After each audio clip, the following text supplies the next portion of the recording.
Halo semua. Pertama-tama saya mau berterima kasih kepada teman-teman Muslim yang lagi-lagi telah memberikan komentar mengundang saya untuk masuk Islam. Karena salah satu alasan yang diberikan oleh teman-teman Muslim untuk masuk Islam adalah mujizat matematika pada Al-Quran. Oleh sebab itu, pada video ini kita akan melihat pelajaran matematika apa yang bisa kita pelajari dari Al-Quran. Oke, kita mulai aja ya.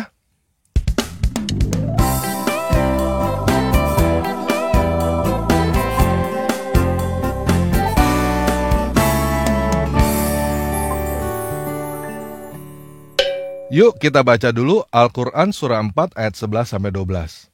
Allah mensyaratkan bagimu tentang dalam kurung pembagian pusaka untuk anak-anakmu, yaitu bagian seorang anak lelaki sama dengan bagian 2 orang anak perempuan. Dan jika anak itu semuanya perempuan, lebih dari 2, maka bagi mereka 2/3 dari harta yang ditinggalkan. Jika anak perempuan itu seorang saja, maka ia memperoleh separuh harta. Dan untuk 2 orang ibu bapak, bagi masing-masingnya 1/6 dari harta yang ditinggalkan jika yang meninggal itu mempunyai anak. Jika orang yang meninggal tidak mempunyai anak, dan ia diwarisi oleh ibu bapaknya dalam kurung saja, maka ibunya mendapat 1/3. Jika yang meninggal itu mempunyai beberapa saudara, maka ibunya mendapat 1/6. Dalam kurung pembagian-pembagian tersebut di atas, sesudah dipenuhi wasiat yang ia buat, atau dalam kurung dan sesudah dibayar utangnya. Dalam kurung tentang orang tuamu dan anak-anakmu, kamu tidak mengetahui siapa di antara mereka yang lebih dekat, dalam kurung banyak manfaatnya bagimu. Ini adalah ketetapan dari Allah. Sesungguhnya Allah Maha Mengetahui lagi Maha Bijaksana. Dan bagimu dalam kurung suami-suami, 1/2 dari harta yang ditinggalkan oleh istri-istrimu jika mereka tidak mempunyai anak. Jika istri-istrimu itu mempunyai anak, maka kamu mendapatkan 1/4 dari harta yang ditinggalkannya sesudah dipenuhi wasiat yang mereka buat, atau dalam kurung dan sesudah dibayar utangnya. Para istri memperoleh 1/4 harta yang kamu tinggalkan jika kamu tidak mempunyai anak. Jika kamu mempunyai anak, maka para istri memperoleh 1/8 dari harta yang kamu tinggalkan sesudah dipenuhi wasiat yang kamu buat, atau dalam kurung dan sesudah dibayar utang-utangmu. Jika seseorang mati, baik laki-laki maupun perempuan, yang tidak meninggalkan ayah dan tidak meninggalkan anak, tetapi mempunyai seorang saudara lelaki dalam kurung seibu saja, atau seorang saudara perempuan dalam kurung seibu saja, maka bagi masing-masing dari kedua jenis saudara itu 1/6 harta. Tetapi jika saudara-saudara seibu itu lebih dari seorang, maka mereka bersekutu dalam yang 1/3 itu, sesudah dipenuhi wasiat yang dibuat olehnya, atau sesudah dibayar utangnya dengan tidak memberikan mudarat dalam kurung kepada ahli waris.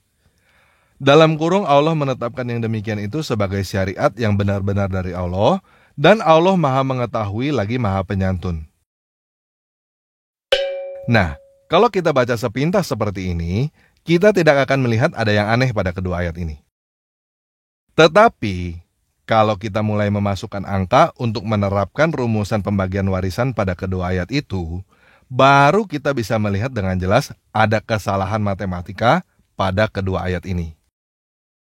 Nah, ketika saya menemukan kesalahan matematika pada kedua ayat ini, saya langsung berpikir, masa sih ada kesalahan matematika yang begitu fatal pada kedua ayat ini, dan tidak ada satu orang muslim pun yang sadar? Jadi, saya mulai mencari penjelasan dari Muslim tentang kesalahan Al-Quran surah 4 ayat 11-12. Dan akhirnya, saya mendapatkan sebuah artikel dari Facebook yang menjawab kesalahan Al-Quran surah 4 ayat 11-12 ini beserta contoh kasusnya. Pada artikel itu, selain ada jawaban atas kesalahan Al-Quran surah 4 ayat 11-12, juga ada jawaban atas kesalahan Al-Quran surah 4 ayat 176. Nah, karena artikel ini cukup panjang, ada 5 contoh kasus yang dipertanyakan dan dijawab. Jadi pada video ini, saya tidak akan membahas semuanya, karena kelima kasus itu kurang lebih sama pola pertanyaan dan jawabannya. Jadi saya akan membahas satu contoh kasus aja, karena selebihnya sudah saya copy paste pada deskripsi video ini, beserta ayat dan link referensinya. supaya teman-teman bisa periksa sendiri setelah teman-teman selesai nonton video ini. Oke? Nah, contoh kasusnya adalah seorang lelaki yang meninggal mempunyai 4 orang anak perempuan, 2 orang tua, dan 1 istri. Kasus ini cukup normal kan? Cukup banyak orang yang mempunyai 4 orang anak perempuan, 2 orang tua, dan 1 istri. Nah, bagaimana pembagian warisan menurut Al-Quran surah 4 ayat 11-12? Pada Al-Quran surah 4 ayat 11, dikatakan bahwa jika anak itu semuanya perempuan, lebih dari 2, maka bagi mereka 2/3 dari harta yang ditinggalkan. Betul ya? Untuk 2 orang ibu bapak, bagi masing-masing 1/6 dari harta yang ditinggalkan, jika yang meninggal itu mempunyai anak. Betul ya? Pada ayat 12, dikatakan bahwa jika kamu mempunyai anak, maka para istri memperoleh 1/8 dari harta yang kamu tinggalkan sesudah dipenuhi wasiat yang kamu buat atau dalam kurung dan sesudah dibayar utang-utangmu. Betul ya? Jadi, jika seseorang meninggalkan 92 juta, bagaimana cara pembagiannya menurut Al-Quran yang barusan kita baca? 4 orang anak perempuan mendapatkan 2/3 dari 92 juta. Atau sama dengan 61 juta,333 berempat. Jadi masing-masing mendapatkan 15 juta,333. Betul ya? Kemudian si ibu mendapatkan 1/6. Jadi 92 juta dibagi 6, sama dengan 15 juta,333. Dan si bapak mendapatkan 1/6 juga. Jadi mendapatkan 15 juta,333 juga. Betul ya?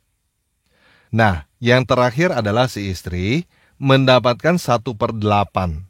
Jadi 92 juta dibagi 8, sama dengan 11,5 juta. Betul ya? Nah, jadi berapa total uang yang harus dibagikan? 4 orang anak dikali 15 juta,333 ditambah ibu 15 juta,333 ditambah bapak 15,333 ditambah istri 11,5 sama dengan berapa? 103,5 juta. Berapa uang yang diwariskan? 92 juta. Nah, apakah teman-teman sudah bisa melihat kesalahan Al-Quran surah 4 ayat 11-12? Uang warisan 92 juta.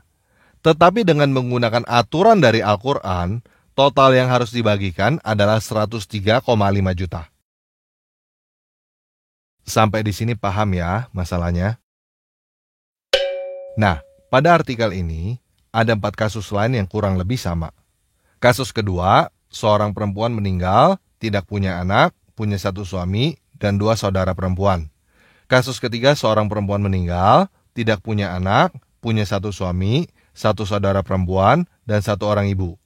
Kasus keempat, seorang perempuan meninggal, tidak punya anak, punya 1 suami, 2 saudara perempuan, dan 1 ibu. Kasus kelima, seorang lelaki meninggal, tidak punya anak, punya 1 istri, 2 saudara perempuan, dan 1 ibu. Nah, semua contoh kasus yang diberikan tidak sinkron antara uang yang diwariskan dengan uang yang harus dibagi bila mengikuti aturan yang ada di dalam Al-Quran. Paham ya? Nah, bagaimana cara Muslim menjawab kesalahan ini? Pada artikel ini, yang menjawab bernama Putra Maulana Malik Ibrahim. Seperti biasa, kata-kata pertama yang keluar adalah caci maki yang panjang bagi penanya untuk memancing emosi. Jadi bagian caci maki ini kita skip aja ya. Kita langsung ke bagian jawabannya. Menurut Putra Maulana, cara hitungnya salah. Pertama, harus disamakan dulu penyebutnya. Jadi, pada kasus pertama, semua harus dibikin per 24. Hak anak perempuan dari 2/3 menjadi 16/24. Nggak masalah ya. Hak orang tua dari 1/6 jadi 4/24. Nggak ada masalah juga ya. Hak istri dari 1/8 menjadi 3/24. Nggak ada masalah juga kan? Kemudian Putra Maulana membuang semua penyebutnya dan mendapatkan perbandingan yang baru, yaitu 16:4:3. Kemudian dia menjumlahkan semua perbandingan itu menjadi 23. Nah, sebenarnya Putra Maulana membuat sedikit kesalahan di sini karena menurut Al-Quran kedua orang tua masing-masing mendapatkan 1/6. Jadi seharusnya 16:4:4:3, totalnya 27. Tapi nggak apa-apa, kita ikutin perhitungan dia, kita anggap salah satu orang tuanya sudah meninggal juga. Jadi totalnya 23. Dengan demikian, menurut Putra Maulana, satu bagian adalah 1/23 dikali 92 juta, yaitu 4 juta. 4 orang anak perempuan mendapatkan 16 bagian dikali 4 juta, jadi 64 juta. Orang tua mendapatkan 4 bagian dikali 4 juta, jadi 16 juta. Istri mendapatkan 3 bagian dikali 4 juta, jadi 12 juta. Totalnya jadi 92 juta. Dengan demikian, jadi klop dengan uang yang diwariskan, dan dia menutup jawaban dengan pertanyaan, adil bukan? Nah, Putra Maulana menggunakan metode yang sama untuk menjawab keempat contoh kasus yang lain. Yang pertama, samakan penyebut dulu. Yang kedua, hilangkan penyebut. Yang ketiga, buat perbandingan yang baru. Yang keempat, bagi warisan dengan perbandingan yang baru. Sehingga jumlahnya klop dengan uang yang diwariskan, dan diakhiri dengan pertanyaan, adil bukan? Setelah itu, dia melanjutkan jawaban dengan kata-kata caci maki yang panjang. Nah, sampai di sini, saya mau memberikan waktu beberapa detik kepada teman-teman. Apakah menurut teman-teman, jawaban Putra Maulana ini benar?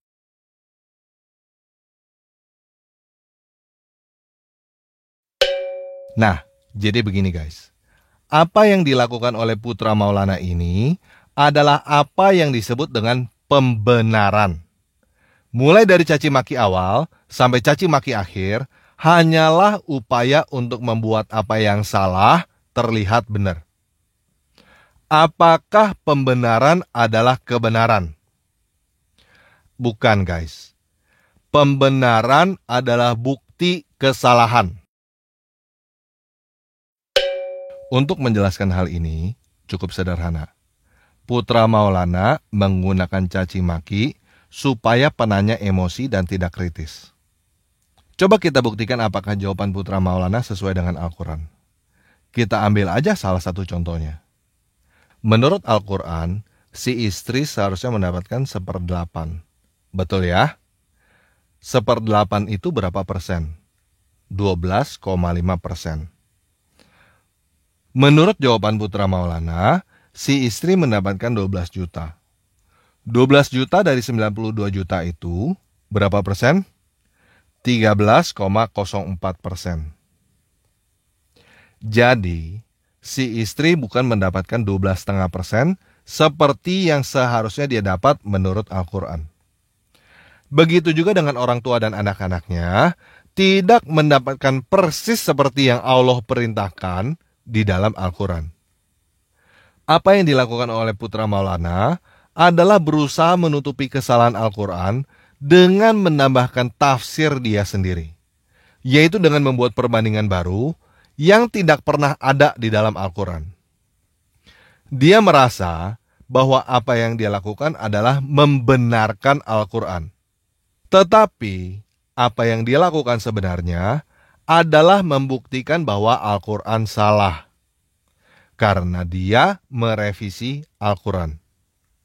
Dengan demikian, dia membuktikan bahwa Al-Quran butuh direvisi, butuh dikoreksi, diedit, diakal-akalin oleh manusia supaya kelihatannya benar.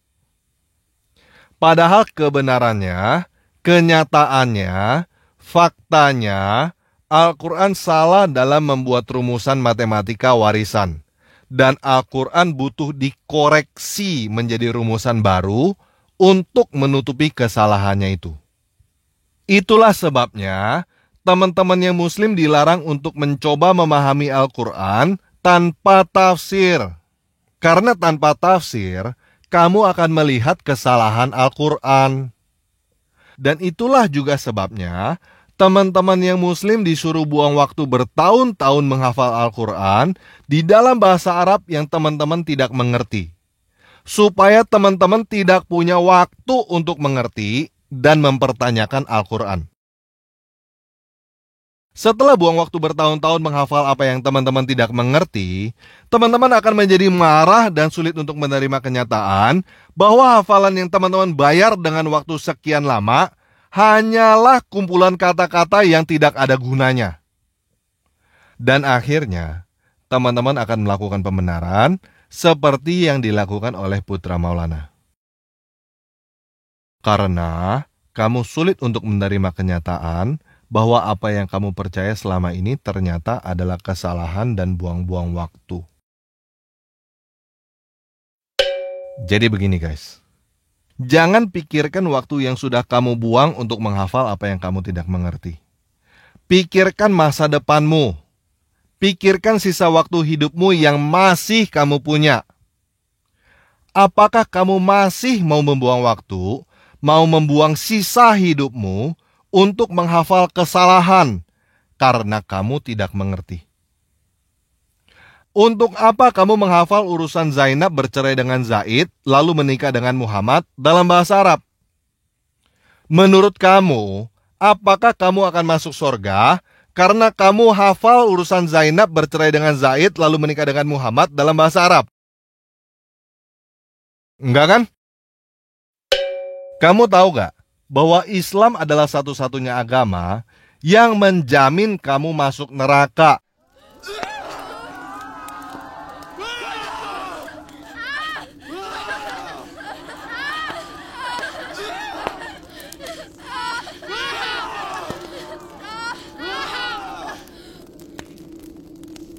Dan mudah-mudahan kamu keluar dari neraka setelah nggak tahu kapan.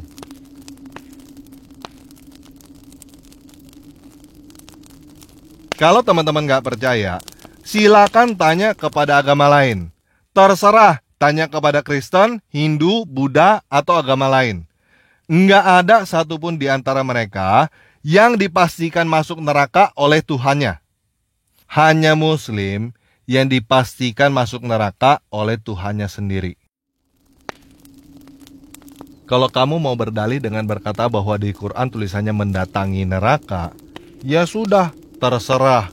Nggak mengubah kenyataan bahwa cuma Muslim yang ditetapkan untuk menuju neraka oleh Tuhannya. Dipanggang di atas jembatan yang bernama Sirotol Mustaqim, dan mudah-mudahan suatu saat nanti keluar dari neraka karena hafal bahwa Zainab bercerai dengan Zaid lalu kawin dengan Muhammad dalam bahasa Arab. Coba pikir benar-benar, apakah menurut kamu akan keluar dari neraka karena kamu hafal Zainab bercerai dengan Zaid lalu kawin dengan Muhammad dalam bahasa Arab? Enggak kan? Apakah menurut kamu akan masuk neraka hanya karena kamu nggak hafal bahwa Zainab bercerai dengan Zaid lalu kawin dengan Muhammad dalam bahasa Arab? Enggak kan? Jadi begini ya teman-teman yang Muslim, saya nggak minta kamu yang aneh-aneh. Saya cuma minta kamu jangan mau disuruh hafalin apa yang kamu nggak ngerti. Bisa kan? Baca dulu keseluruhan Al-Quran dalam bahasa Indonesia, bahasa yang kamu ngerti, lihat apa artinya. Semakin kamu baca Al-Quran dalam bahasa yang kamu mengerti, kamu akan semakin melihat bahwa Al-Quran hanyalah kumpulan tulisan manusia yang tidak berguna dan penuh kesalahan. Dan semakin kamu mengerti isi Al-Quran, kamu akan semakin melihat bahwa Al-Quran sama sekali bukan firman Tuhan, dan kamu akan semakin mau keluar dari Islam. Coba kamu pikir, kenapa kamu disuruh baca dan hafal Al-Quran dalam bahasa yang kamu nggak ngerti? Semakin kamu berpikir, kamu akan semakin sadar bahwa kamu disuruh baca dan hafal Al-Quran dalam bahasa yang kamu nggak ngerti, supaya kamu nggak tahu bahwa Al-Quran itu sebenarnya cuma buatan manusia, bukan firman Tuhan.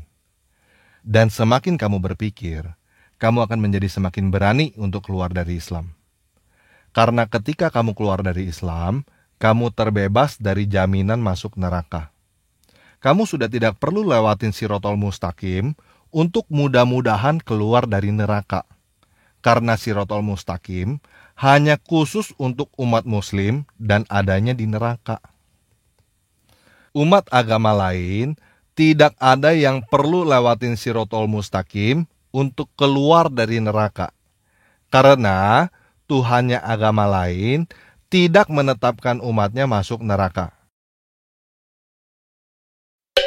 Coba sekarang kamu pikir, untuk apa kamu jadi muslim? Semakin kamu pikir, semakin kamu nggak tahu kan untuk apa kamu jadi muslim? Coba kamu terus berpikir. Semakin kamu berpikir, semakin kamu nggak punya alasan untuk tetap jadi muslim, dan semakin kamu mau keluar dari Islam. Betul kan? Nah, kalau kamu mau keluar dari Islam, silakan tulis saya keluar dari Islam pada kolom komentar di bawah video ini sekarang ya. Kalau kamu sudah menulis saya keluar dari Islam pada kolom komentar di bawah video ini, maka kamu sudah terbebas dari jaminan masuk neraka dan kamu tidak mau lagi masuk ke Islam apapun yang terjadi. Oke, sekian video kali ini. Yesus Kristus penguasa kita memberkati.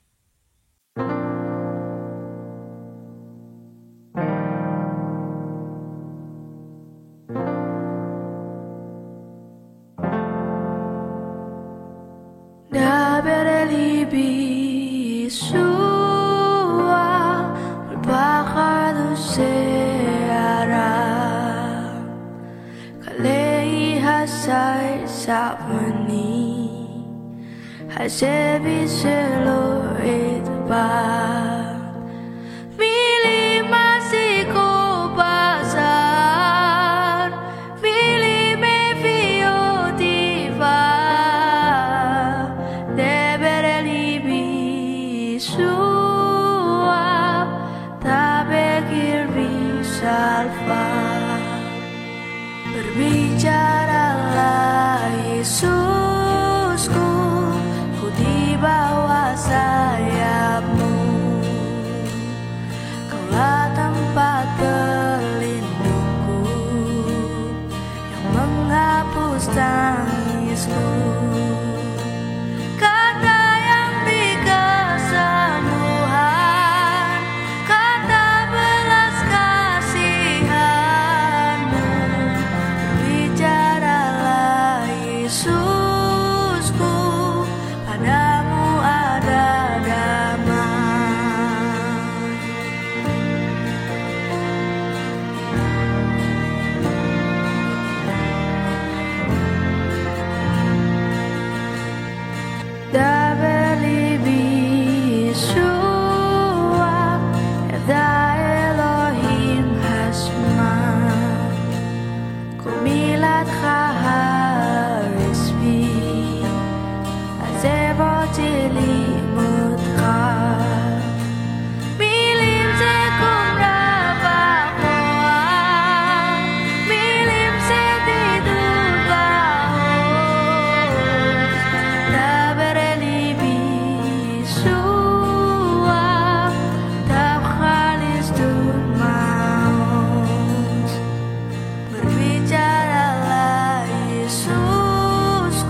כלל לנפשי הנך, המשך התורה בך.